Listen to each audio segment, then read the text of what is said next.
There are two views of the Israeli military, what you hear in most of the media and the truth. I'm going to tell you the truth. I was the commander of British forces in Afghanistan. I have fought in combat zones around the world, including Northern Ireland, Bosnia, Macedonia, and Iraq. I was also present throughout the conflict in Gaza in 2014.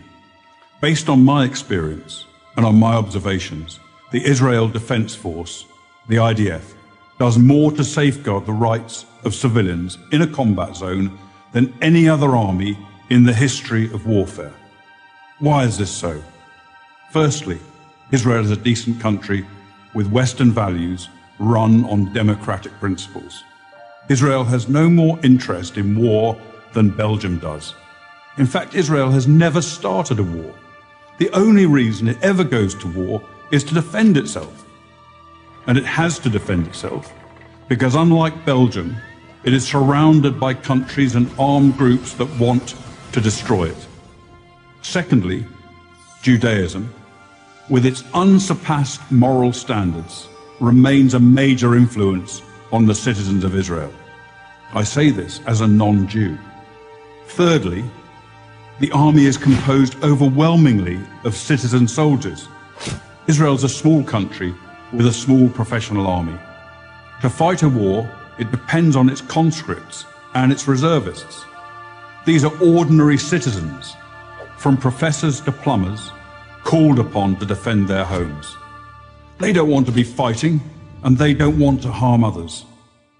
Nowhere was the essential morality and decency of the IDF more evident than in the Gaza war of 2014.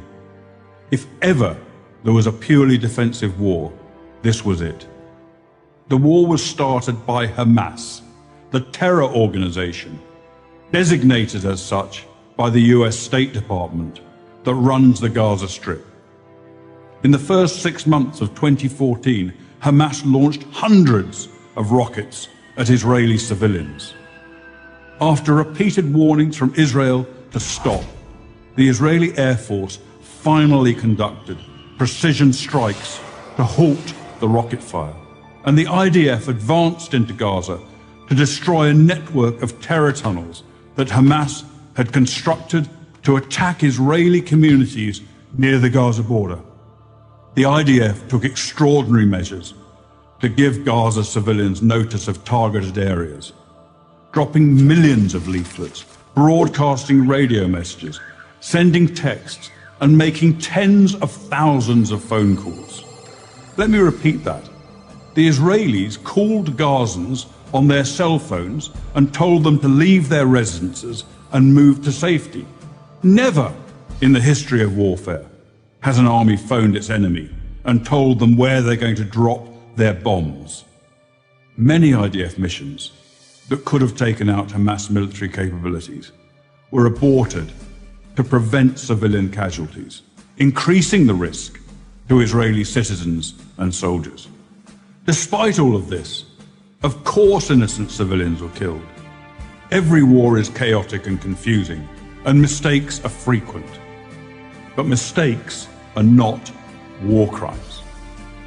Hamas, on the other hand, committed war crimes as official government policy.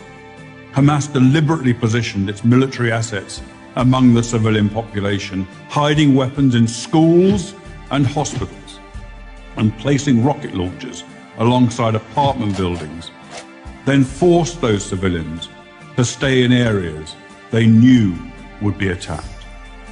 They also instructed their people to report the lie that every Gazan killed was a civilian, even if they were actually fighters.